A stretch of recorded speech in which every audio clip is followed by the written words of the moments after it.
Hello, I am Odukoya Ezra, and I've got a great topic for you here that is tagged The Misconception of Leadership and its Ultimate Abuse.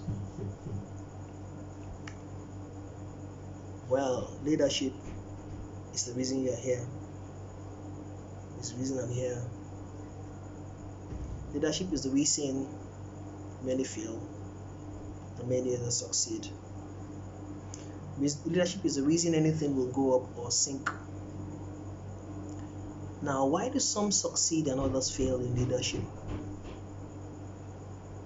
It's all based on the managerial sense of leadership, the true understanding of what it means and how to effectively utilize it.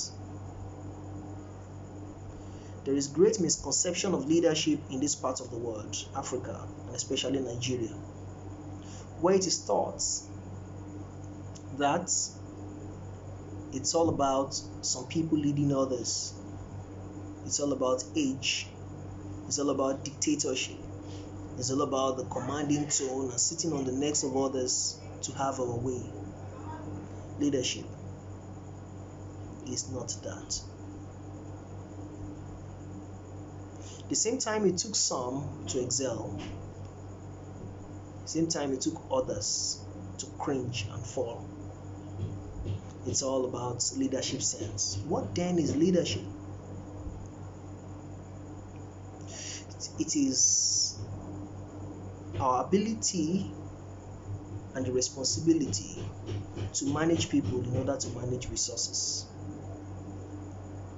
Resources by itself cannot manage itself. And secondly, leaders cannot be everywhere at the same time, so they need eyes in the nooks and the crannies of their organization. Who will not misrepresent them? Who will go out to act based on the vision? And that's how anything succeeds.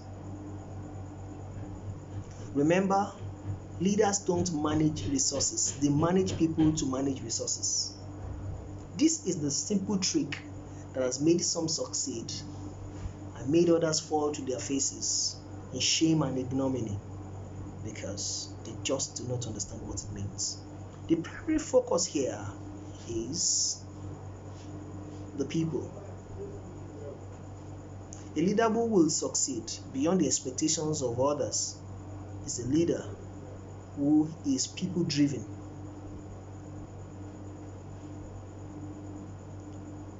Having compassion for the people and having the right people on board. Not just people who will show up, people who have a form of sympathy for the vision. And I think the primary problem, as I have engaged myself with many leaders, the primary problem is inability to see the right guys. The inability to see the right guys, that is lack of sight to see the right guys. There are some guys that are just burning. They are burning. They don't need no motivation to get to work. They are there. They want to work it out with their soul, spirit, and body. And ineffective leaders see those kind of people as competitors and they become insecure. They begin to play the prey-predator mentality games to cut these guys out and then just to get on their nerves, to get them out of functioning, to dampen their creativity. And with that, since that's not his domain, he cringes and he falls back into his shell. And before you know it, everybody's silent under your leadership.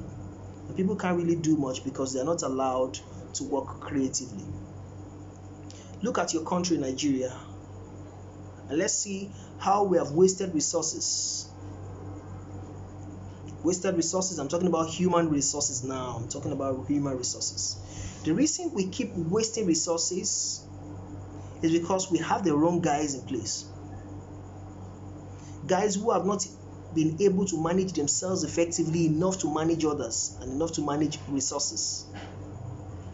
So when you get the wrong leader in place, you get the wrong people to work with him, and they begin to abuse the resources and mismanage them. Look through Nigeria, you will see instances where the government they have built corporations, they have built functioning offices, and the next person comes, the next governor comes, or the next president comes, and he says, oh, I'm not moving on the other person's vision, because they want to have their name on everything. This one comes and says, oh, I want to have my name on it, I want to have my name, so I destroy the work of the previous guy who came, therefore I want to start my own, let my name be on it. And at the end of it all, nobody has a name on anything, because everybody's busy destroying stuffs. Who a leader is must consume you if you must succeed at whatever you are doing. The misconception is so alarming, because Africa is a continent that is eating itself up from within. Everybody wants to be the leader, even the ignoramus ones, who do not even understand the reason they are in existence, want to be leaders. Everybody has a say why Nigeria is not working and what they need to do for Nigeria to work, when their own lives are simply not worked. Who a leader is must consume it. Then in my own understanding, who is a leader? The primary responsibility of leadership is to manage people in order to manage resources. You are not there to manage resources, you are there to manage people in order to manage resources.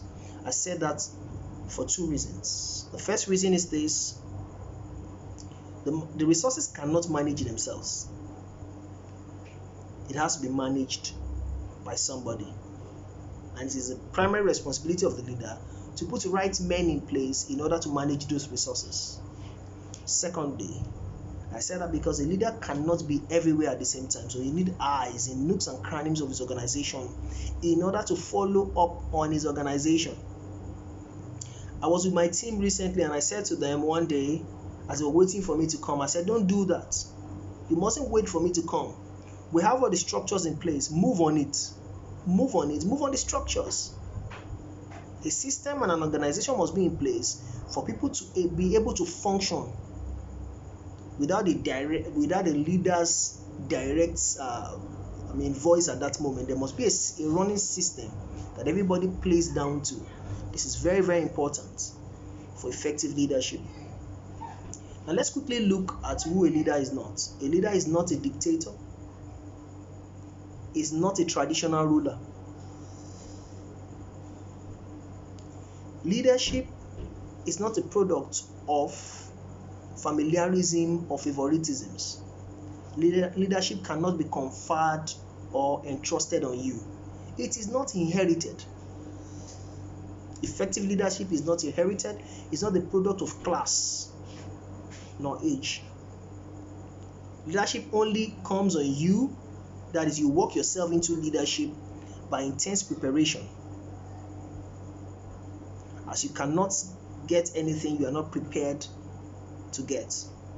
Leadership is worked into, like you prepare to get into it.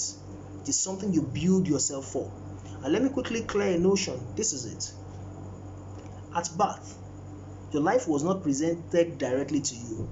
The giver of life gave an overseer your life and said, figuratively speaking, look after this life until he grows to the stage that he can look after his life for himself. So the first race of your overseer was to feed you until you grow into consciousness. The first thing he needs to do was to give you life first. Okay, saying, I understand this soul doesn't know what it means to find a vision. I first have to sustain his life in order for him to grow into maturation to understand that his primary responsibility is to find something to do. A lot of people passed that stage and crossed into the stage of self-realization. That is, they grew into a stage where they were no longer fed. They started looking for how to feed themselves. Now, everything you were told when someone else was overseeing you, you questioned everything because you grew into a stage where you just couldn't take everything they said to you. Now that stage is a stage of questioning. You questioned everything because you wanted to have a life of your own. You wanted to ask questions, answer questions on your own. You challenge everything they told you that you first believed was true. This stage I call this the self responsibility stage, where you grow into You question all these things. And this is the stage that a lot of people do not actually cross successfully. Listen to this. You can only lead men effectively if you have led yourself effectively. It is the inability to lead yourself successfully that will not make you become leader of men. So the problem with men was they actually grew by age, but they didn't grow in mind. They were not promoted in the mind, but they were promoted by age. They crossed the classes, but they were not matured in their mind. The ability to be transformed was not there. And this is the primary reason a lot of people do not succeed in leadership, because leadership first starts with you. We need to understand this, and we need to that the opportunity to lead men is an opportunity to grow men to their full potentials. Now let's talk a little bit from history on how leadership was able to make a man who knew nothing about it excel and become the greatest man in his time.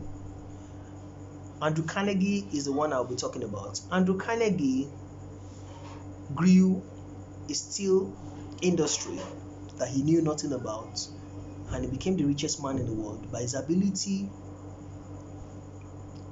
to work with men that knew better than him. He said, "My secret for success and excellence was my ability to be able to get men that were better than me, that knew the business better." He didn't actually know anything about the steel industry at all.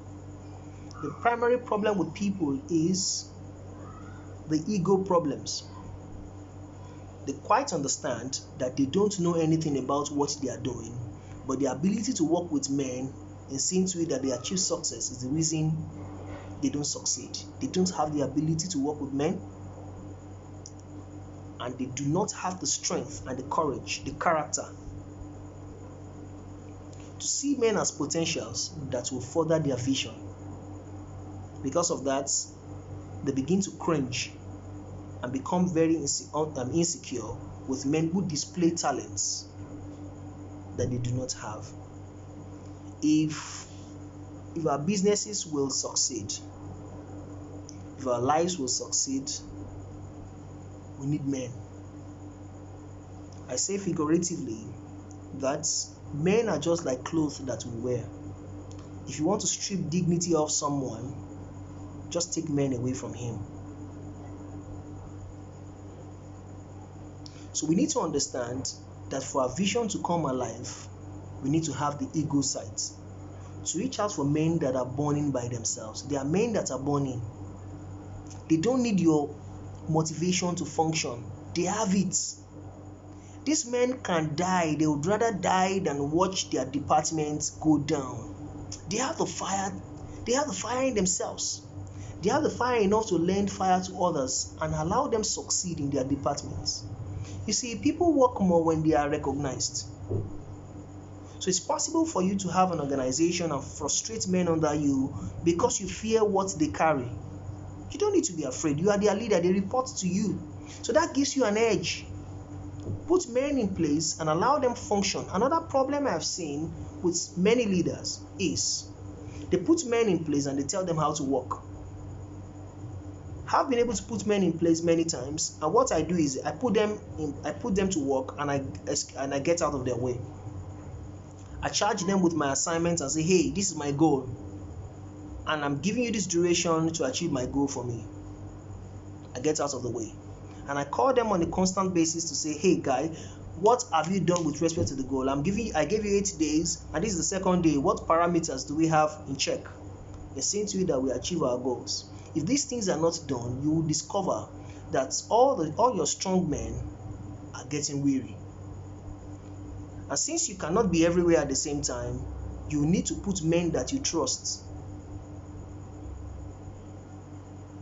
in charge of other men. And seeing to it that your vision is realized. Otherwise, you'll be running the risk of running it all alone by yourself. And many strong men will just be watching you fail. They'll watch you fail because they think that you are a Kogan and you have all the powers to function on your own. So why not engage men when you have them all around you? They may not have all the skill sets. It's your responsibility to tell them they can do it. It's your responsibility to tell them how to get it.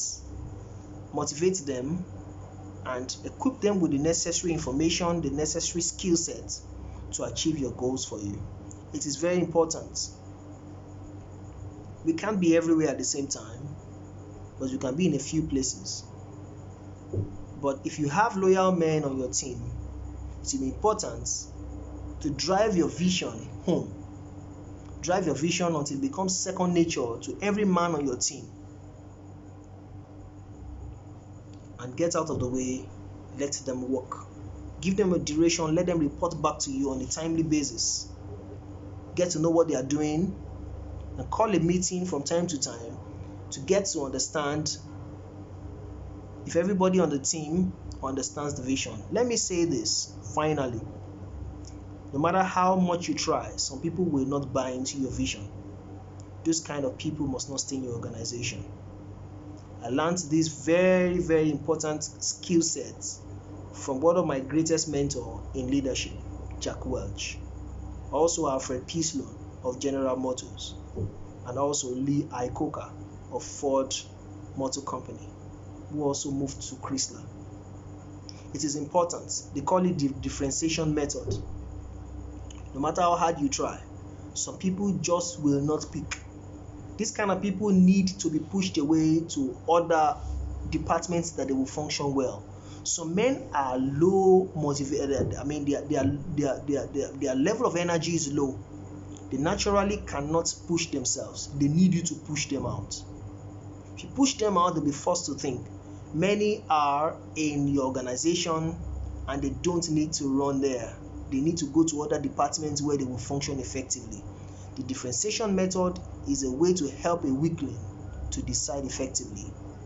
Please, you need to understand that many people have decision problems. If you keep them long enough on your team, they will dampen that team. They will dampen the spirit of the team and make it less energetic. Leaders have ego sides. Go and get one. Thank you very much.